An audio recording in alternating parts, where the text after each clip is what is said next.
नमस्कार दोस्तों। आज हम अपने अगले टॉपिक पर चलते हैं जो कि है लेनिन। लेनिन का पूरा नाम व्लादिमीर लेनिन था, जिसने रूस की कायाकल्प ही बदल दी, मतलब उसका सारा स्ट्रक्चर ही बदल दिया। चलिए लेनिन की विचारधारा पर बात करते हैं।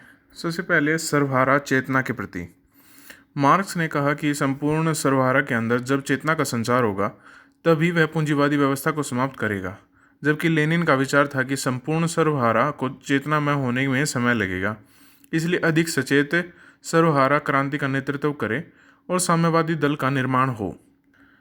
दूसरा, विचारधारा के प्रति दृष्टिकोण। मार्क्स ने कहा कि विचारधारा मिथ्या चेतना या भ्रम पैदा करती है, क्योंकि इसका निर्माण प्रभुत्वशाली वर्ग द्वारा अपने हितों के लिए किया जाता है। वस्तुतः किसी भी विचारधारा का निर्माण करने वाला समाज विशिष्ट वर्ग होता है और वह अपने स्वार्थ पूर्ति के लिए अवधारणा को इस तरह प्रस्तुत करता है कि जनसाधारण उसे सच मान लेता है और इस विचारधारा के माध्यम से जन सामान्य का शोषण होता रहता है। लेनिन का मानना है कि साम्यवादी शासन की स्थापना के लिए सर्वहारा को एक विचारधारा की जरूरत है, अतः मार्क्सवादी विचारधारा के माध्यम से चेतनामय किया जा सकता है, यानी सर्वहारा को चेतनामय किया जा सकता है। अब आ जाते हैं अगले पक्ष पर। विश्व क्रांति के संदर्भ में देखते हैं कि विचारधारा की क्या दृष्टिकोण थे। मार्क्स एवं लेनिन दोनों ने विश्व में समाजवादी क्रांति की बात कही।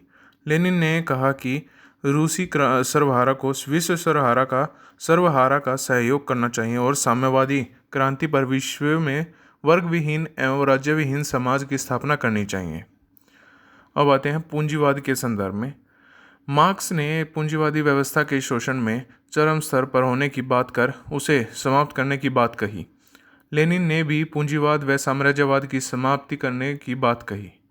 अब किसानों के संदर्भ में देख लेते हैं। लेनिन ने किसानों को साथ लेकर सर्वहारा क्रांति करने की बात कही।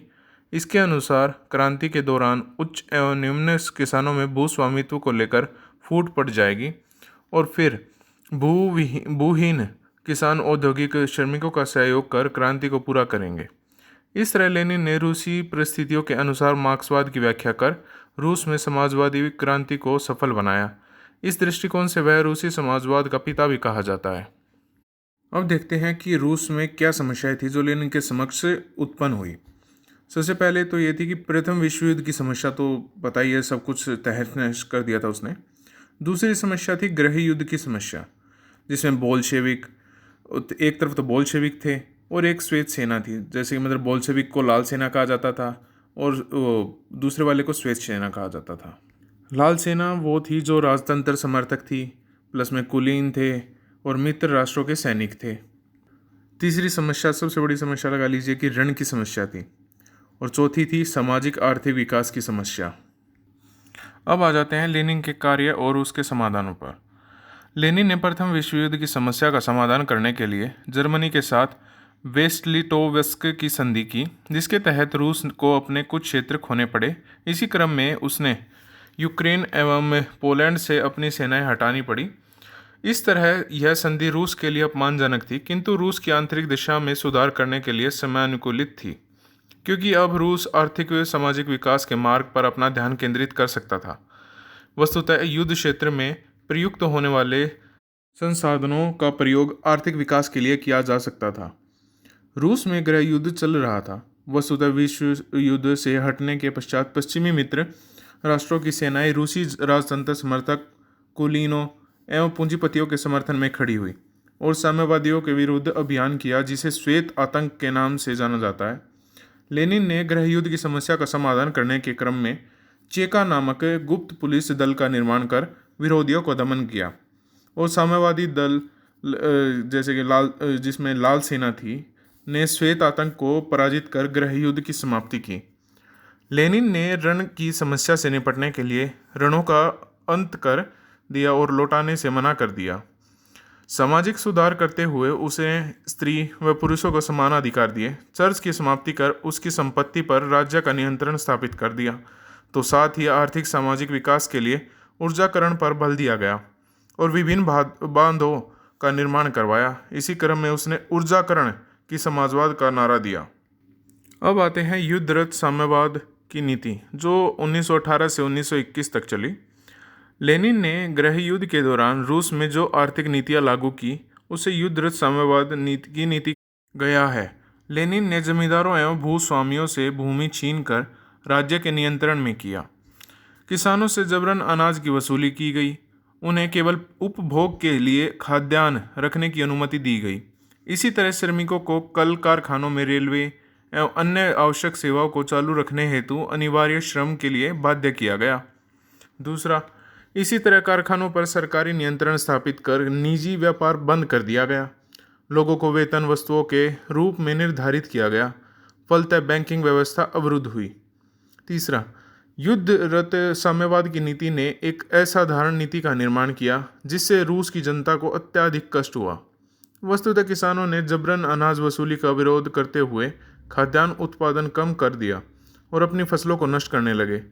ऐसे में व्यापार सीमित हो गया और वस्तुओं का अभाव होने लगा। जन असंतोष के कारण जगह जगह प्रदर्शन होने लगे। अतः लेनिन ने युद्धरत साम्यवाद की नीति को समाप्त करते हुए नई आर्थिक नीति की घोषणा कर दी। चलिए अब नई आर्थिक नीति के बारे में जानते हैं, जिसमें सबसे पहले कहा जाए इसके तहत लेनिन ने भूमि पर किसानों का स्वामित्व माना। किसानों से जबरन अनाज वसूली बंद कर दी गई। उन्हें सरकार को कर देने के पश्चात अपने अतिरिक्त उत्पादन को खुले बाजार में बेचने की अनुमति दी गई। साथ ही किसानों को अपने कार्य करने हेतु वेतन भोगी श्रमिक रखने की अनुमति दी गई। अब दूसरे पे चलते हैं, जो कि है इसी प्रकार उद्योगों के राष्ट्रीयकरण के साथ साथ सीमित संख्या वाले मजदूरों के कारखानों को निजी हाथों में दिया गया। इस तरह निजी उद्योग एवं व्यापार की अनुमति मिली।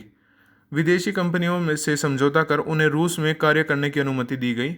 इस तरह रूस में व्यक्तिगत संपत्ति की अवधारणा को स्वीकार कर लिया गया। आइए अब इसकी समीक्षा करते हैं। इस तरह लेनिन ने नई आर्थिक नीतियों के तहत मिश्रित अर्थव्यवस्था लागू की, जिसमें पूंजीवादी तत्वों को अपनाया गया। इस संदर्भ में लेनिन की आलोचना भी की जाती है और कहा गया कि उसने पूंजीवाद के आगे बोल्शेविकों का आत्मसमर्पण करा दिया। लेनिन एक पूर्ण समाजवादी था। उसने रूस में समाजवाद को मजबूत बनाने के लिए नई आर्थिक नीति लागू की, जिसमें निजी संपत्ति एवं व्यापार जैसे कुछ पूंजीवादी प्रणाली के तत्व मौजूद थे। यह एक अल्पकालिक व्यवस्था थी और लेनिन ने भी इसे स्पष्ट करते हुए कहा कि 2 कदम आगे बढ़ने के लिए 1 कदम पीछे हटना भी एक रणनीति है।